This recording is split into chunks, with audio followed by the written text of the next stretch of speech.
A P0308 code on your Ford F-150 means cylinder number 8 is misfiring.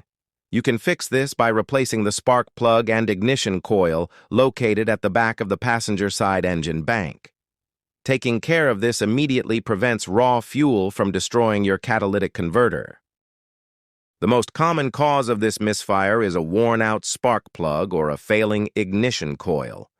You need to remove the coil pack on cylinder 8 and inspect the rubber boot for cracks or oil contamination.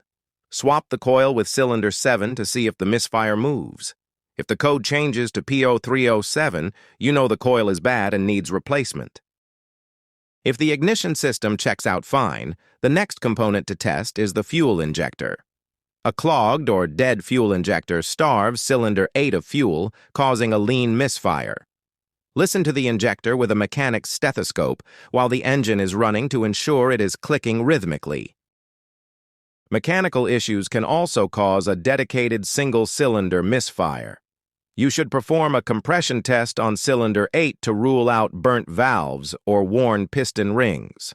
Low compression means internal engine repairs are necessary.